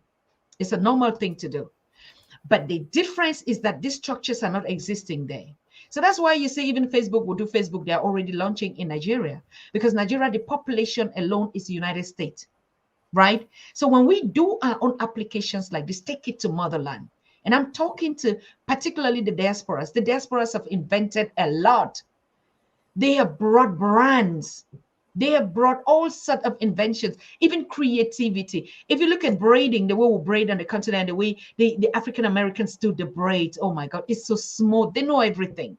Music, the way we do production, or film, or art, anything, because we have that gene in us. But then we have put it on another level. Bring your brands to the continent. That's where the market is. It's a 1.3 billion. I mean, so bring those brands. Why do we see other existing structures so successful? And we are thinking that Africans don't support their thing, is because we keep our brands local within us in a family setup. Zoom was created, it's on the continent of Africa. They launch it, headquarters, so that everybody is just like Zoom. Conferencing has all the futures, massive futures more than that. But if we keep it here, who would know it? So bring your brands to the continent. That's why we're taking the Pan African Daily TV to the continent next year. Because everything that we're doing here, Baba Buntu, you're there. You're talking like a man on the ground. That's why we respect a lot. You're saying it. I open my doors every day. Youths come in. We mentor them. We go to family. You are on the ground. That's what we should be doing. You're on the ground. You're a foot soldier, what we're saying. But we have to help our brothers and sisters. When I say help, is support them come home. You talked about you open your doors. We also have Adopt a Family project that we're trying to see which families will take up our diasporas who want to freely move to the continent. So all these projects are things that Conference in Africa is targeting to do. When we start doing our seminars, our webinars, hosting our meetings, if you support, you take the project and go host your meetings, but you assure it is your server. It is secure. The information, whether it's the chat groups, it is encrypted. It's personal. It's private. Whether they're video calls or businesses deals that you're doing together, it's a massive revolutionary technology, an African-made brand, a Pan-African solution. So yes, that's the feedback that I wanted to bring to you on that. We tested it, everything worked out well, but there's still a lot to do on it, and we have time. So while we carry on our conversations, yes, our first meeting on the African conference, it would be from the 17th to the 19th, where we want to empower young people. We'll be sharing that flyer very soon and the link to the webinar so that all of us can be in that space and get the feel of what we've been talking about. Okay. So thank you so very much. Baba Buntu, what do you want to round up with tonight? I wanted to just comment on what you said about the importance of having Pan-African celebrations or ceremonial ways of Yes. appreciating ourselves and boosting our hopes and our interlinking and working together. And many will be aware that in the 60s, there was Dr. Maulana Karenga, who together with a team of both African American and African continental researchers gave birth to what became the Kwanzaa celebration or ceremony, yes. A 7-day long family-oriented or Black family-oriented celebration of African culture.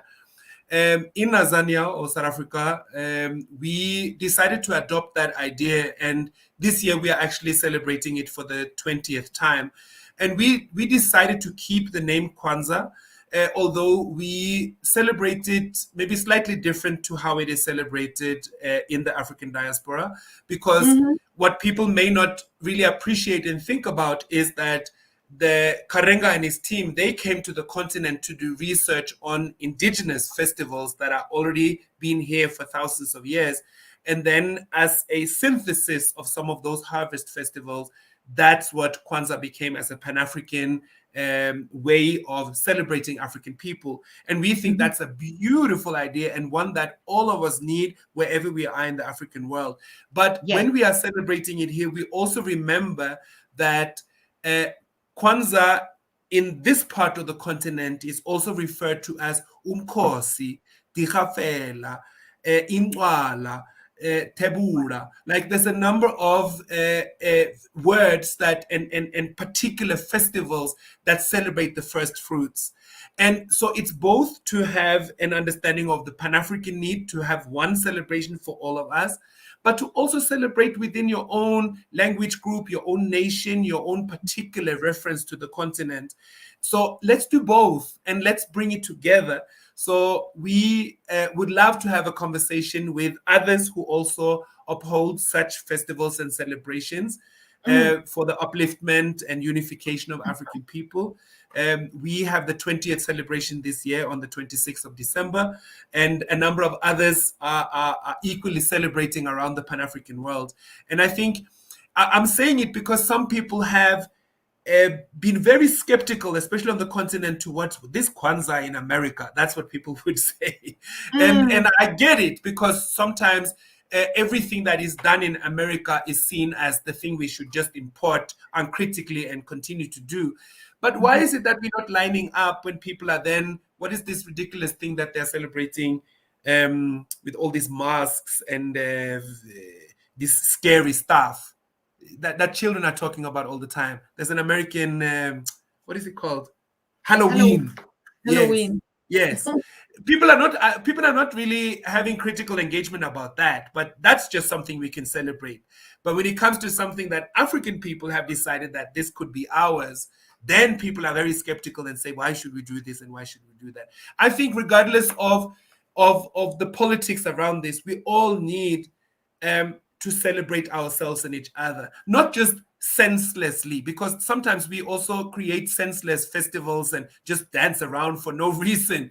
But what we need to use dance and song and storytelling and cultural engagements for is to boost ourselves, because we are breaking down colonial barriers every single day. We need to be strong. We need to wake up strong. So for me, this is an example of celebrations that we need to come together and do together. So I'm reaching out my hand. I hope many are going to grab it. Let's also do this together. I share. Absolute, absolute. Particularly this Kwanzaa. It is coming up on the 26th of December. And I have I don't know how to say, it's a privilege that we know Dr. Maulan, who is actually the founder of the Kwanzaa movement out there. And you want to understand why he actually put it on the 26th, then you would know the truth of it, that normally Kwanzaa should be celebrated at this period in every household, and that we should make a lot of noise on it. And I'm really looking forward to have that team, to really, inspire us on how they started it, and why is it not even popular among Africa, particularly on the continent. We don't really even have to hear about that a lot, but because of our unity and our connectivity now, and the diaspora connecting back home, we begin to also take these projects with us. So 26th of December, all of us are going to dance to Kwanzaa. And really, we're going to make a program about that here. If we really can stream that live, or even get, guests to talk lively on it. Even you, Dr. Baba Buntu, that would be so great. Onani Sambu said, "Oh, dearie me, sister, you've been speaking about this thing for so long. Isn't it really like, yes, yes, I know. I don't know what is it that you really meant. Is it a conferencing or something else? I would never stop speaking about things that unite us, my dearie. This is just what I am here to do. It doesn't mean particularly preaching our love, our unity, anything that unites us. I would talk about and sing and dance. I dream only about that. That's what I live. That's how I breathe. I breathe Africa, talk Africa, I eat Africa, sleep Africa, dance Africa, do everything. If you want to know somebody that is a cultural, I don't know, bamboozled, Dr. Susan Tata, it's in the brain. I'm not a content creator. Anything that has to do with Africa from A to Z, it's me. And I will never stop talking about it. Okay.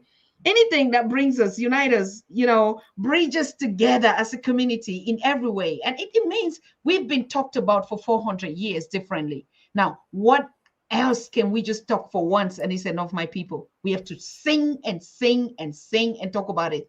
Our unity, our love, our projects, our everything, our relationship, those are things that is our major concern. Like I said, the continent is our employee, right? We have to work for it. We dream, sleep, think African. That we don't have any other work again on earth. This is our main purpose. why the creator brought us into this space. We don't have any business talking about other people's business. It's only about us. So it doesn't matter how many times. Honestly, I would talk and talk and talk. That one, no. Don't even joke. Don't even go there. All right. Yes. So thank you so much. I think we're coming at the end of this conversation. We've really had a powerful time out here with you. Bring a DJ for the Kwanzaa celebration. Of course, David, I really would try my best. The only thing is, YouTube. So probably we'll do it on conferencing because we can play, our DJs can play, and nobody is going to shut us down. We have to make sure that we get that one done. Yes, we're going to celebrate Kwanzaa Africa live. Yep. Thank you, Baba Buntu. Thank you. It's been a wonderful pleasure. We see us on Tuesday, right? We will definitely meet again and congregate next week and continue the conversations and go deeper into family. I just picked up one comment where somebody says, oh, I see today is a youth conversation. It wasn't necessarily meant to be just for young people, but if I came across as if I was speaking more to young people, I have no apology whatsoever. And I want to say, we need to sit through conversations that are for our young people as well. We can't just have this, is this for young people? Or then I'm leaving because I'm not a youth. We also need to presence young people into the center and surround them. So I just wanted to comment on that. But other than that, thank you so much for continuing to setting up this platform. Dr. Susan Tata and your team, thank you for the inspiration that you give all of us through consistently showing us that we can't just do this and when it's difficult we just give up and we never try again. We do it and we create it and we develop it and we own it, and that's how we build our power. Asante sana. Asante sana. Woo. Yes, thank you so much. I think we'll be having a guest tomorrow, and we are really on the week of love, family, what is Black love to us, because this period, as we say, it's a period of how we commune with one another, how we celebrate this moment of love and peace and Blackness and oneness and humanity and whatever. All this period, it's a challenging period, like I said. Like where I'm sitting is a total lockdown. It's a total lockdown. And you can imagine, like he said, a lot of people, depressed, a lot commit suicide. This is the highest level in this period where a lot of people are committing suicide, because even activities that used to bring people together don't happen again. And we're not seeing it ending anytime soon. Right. So that's why the more we connect, the more we unite, the more we relate. It doesn't matter. It's a spirit. It's a spirit in us that unites us. So I want to see us tomorrow again. If you want to see me and you want to hear this voice, you want to hear these conversations going, please don't be tired, because if it's about Africa, don't get so tired so soon. We have a long way to go. And you will hear this and hear until we hear nothing else, only African. Okay. So thank you so very much. And we see us tomorrow, same time. It's going to be 9 p.m. in South Africa, because they want hour ahead. And for us in Europe, is 8 p.m. Central African time, Central European. And in America is 2 p.m. standard. Yeah, Eastern Standard Time. So please make sure we are related, or we are oriented wherever we are watching, to make sure that we put the times together. But if not, you already know our principle. Just subscribe, click your notification bell when we come live. You're already engaged in the program. And we really just don't come and dive into the conversation. We take our time, 2-3 minutes, to get the family connected together before we get into the topic, so that you don't miss anything. So thank you for being our guest. Thank you so much. We see ourselves tomorrow. Good night. Asante sana. You are watching the Pan-African Daily TV with Dr. Susan Tata. The Africa we want: unity, consciousness, our culture, our spirituality, our history. One Africa for Africans worldwide. Motherland's calling its diaspora home. Join my voice. Join my team. Join my campaign. Campaign 21 hashtag 1 million subscribers on the Pan-African Daily TV YouTube. Be a volunteer. Apply now. Be the new Africa.